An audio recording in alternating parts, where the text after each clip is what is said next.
Hi guys, कसे आहात सगळे? तर तुम्ही काल बघितलंच मी गणपती डेकोरेशनसाठी ते काय बनवले ते डोंगर वगैरे.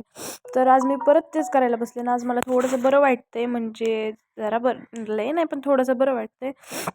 म्हणून मी आता परत, म्हणजे मला आहे ना त्या डोंगरावरती फक्त टिश्यू पेपर चिटकवायचे होते. तुम्ही म्हणता ना तो डोंगर असा का दिसतोय म्हणून, पण त्याला अजून आपल्याला व्हाईट कलर, म्हणजे व्हाईट कलर करून घ्यायचा आहे. आणि मग आता मी त्या सिमेंटमध्ये टिश्यू पेपर वगैरे मिक्स केले. आणि मी ना हल्दी ज्वेलरी बनवत होते गौरयांसाठी. म्हणजे मला सगळं म्हणजे माझ्या हाताने करायचं होतं, कारण माझं नवीन लग्न झाल्यामुळे मी पहिल्यांदाच इकडे ह्यांच्या इकडे गौरया बसवते ना, म्हणून सगळं मला काही माझ्या हाताने करायचं होतं. आणि बघा मग आम्हाला बेड खोलायचा होता, म्हणजे बेडच्या जागी आम्हाला गणपती बाप्पा आणि गौरया बसवायच्या होत्या. तरी बघा मग आता मी म्हटलं जरा बेड खोलायचं आहे म्हटल्यावरती पटापट आवरावं लागेल, असा पटकीने लुक चेंज करून आले.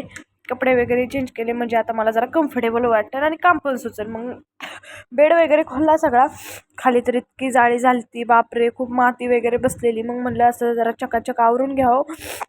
हे पण मला मदत करत होते, माझी तब्येत बरी नव्हती म्हणून मग हे म्हणले करतो मदत तुला वगैरे वगैरे.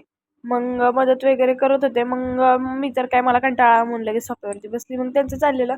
म्हणलं आता मस्तपैकी अशी सनी लायझॉलने फिनेलनी फरशी पुसून घ्यावी, म्हणून असं मस्त लायझॉल टाकलं त्याच्यात. लायझॉल म्हणजे ते फिनेल, ते टाकलं. असा पाण्याचा कलर एकदम चेंज झाला. आणि आता माझं सगळं काही काम आवरलेलं आहे आणि मी आता एकदम फ्री बसलेली आहे. म्हणजे मला स्वयंपाक करायचा आहे आणि आता काही 4:30 झालेत, म्हणजे 4:30. आणि आता असंच मला सपोर्ट करा. भेटूया पुढच्या ब्लॉगमध्ये. Bye bye.